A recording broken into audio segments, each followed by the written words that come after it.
How old are you? I am good. My name is Souradip Mahato. I am from West Bengal.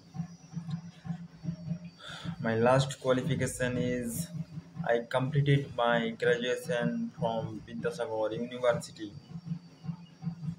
বা এইভাবেও তোমরা বলতে পারো যে I completed my bachelor degree from Vidyasagar University. English practice সেইভাবেই করেছি এবং এইভাবেই আমরা করবো, ঠিক আছে। ইংলিশ প্র্যাকটিস করার জন্য তোমাকে লিসনিং, স্পিকিং অ্যান্ড রাইটিং করতে হবে। লিসনিং, স্পিকিং অ্যান্ড রাইটিং এই তিনটি জিনিস অবশ্যই করতে হবে, তবেই তোমরা ইংলিশে দক্ষ হয়ে উঠবে। আর কি টেন্স, টেন্স বলতে কত প্রকার? টেন্স হচ্ছে কয় প্রকার? টেন্স হচ্ছে আমাদের 3 প্রকার: পাস্ট টেন্স, প্রেজেন্ট টেন্স এবং ফিউচার টেন্স। এই পাস্ট টেন্সকে কটি ভাগে ভাগ করা হয়েছে? 4টি ভাগে। ফিউচার টেন্সকে 4টি ভাগে ভাগ করা হয়েছে। পাস্ট টেন্সের ভাগগুলি কি কি? Past indefinite, past continuous, past perfect, past perfect continuous. তেমনিভাবে ফিউচার টেন্সকেও আমাদের 4টি ভাগে ভাগ করা হয়েছে: future indefinite, future continuous, future perfect এবং ফিউচার পারফেক্ট কন্টিনিউয়াস। তেমনিভাবে প্রেজেন্ট টেন্সকেও 4টি ভাগে ভাগ করা হয়েছে: present indefinite, present continuous, present perfect, present perfect continuous.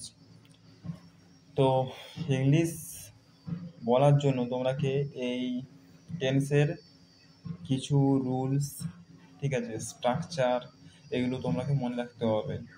যে প্রেজেন্ট ইনডিফিনাইটের কি স্ট্রাকচার, প্রেজেন্ট কন্টিনিউয়াসের কি স্ট্রাকচার, প্রেজেন্ট পারফেক্টের কি স্ট্রাকচার, প্রেজেন্ট ফিউচারের কি স্ট্রাকচার, এগুলো তোমাকে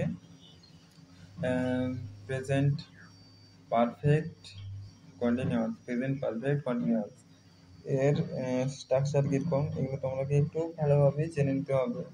না হলে কি হবে, তোমরা নিজেরাই সমস্যা নিজেদের জন্য ডেকে নিয়ে আসবে। যখন তোমরা কোনো কিছু বলতে যাবে, ঠিক আছে, শুনো, 21st সেঞ্চুরিতে তোমাকে তো বলতেই হবে, না বললে ভাই পড়ে থাকবে একধারে। কমিউনিকেশন স্কিলস আর লিডারশিপ স্কিলস এর দুটোকে মাস্টার করতে হবে।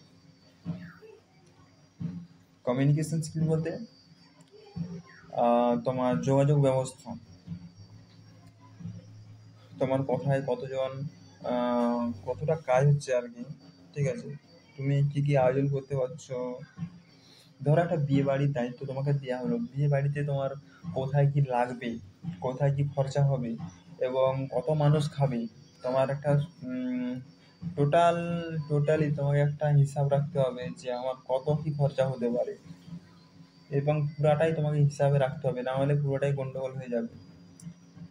এটা হচ্ছে কমিউনিকেশন স্কিলস, এটা সবাই ডেভেলপ করতে পারে, ঠিক আছে, চেষ্টা করলেই পারবে। এবং লিডারশিপ স্কিলস হচ্ছে তোমার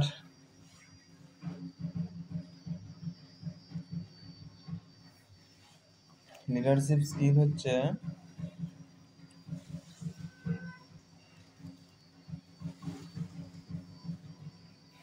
তুমি ধরো 10জনকে তোমাকে কাজ করাতে হবে, তুমি কিভাবে কাজ করাবে? হ্যাঁ, তোমার যদি না নিজের মধ্যে একটা ট্যালেন্ট থাকে, তুমি কিভাবে কাজ করাবে?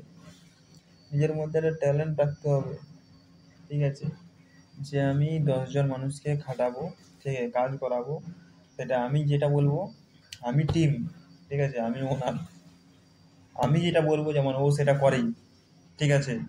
এইভাবে নিজের স্কিলকে দক্ষতা করে তোলো। প্রতিদিন 1% হলেও নিজেকে উন্নতি করো, ইমপ্রুভ করো। আর যদি প্রতিদিন 1% করে তুমি নিচের দিকে নামো, তাহলে তুমি বছর শেষে তুমি 1% করে কমবে, মানে 365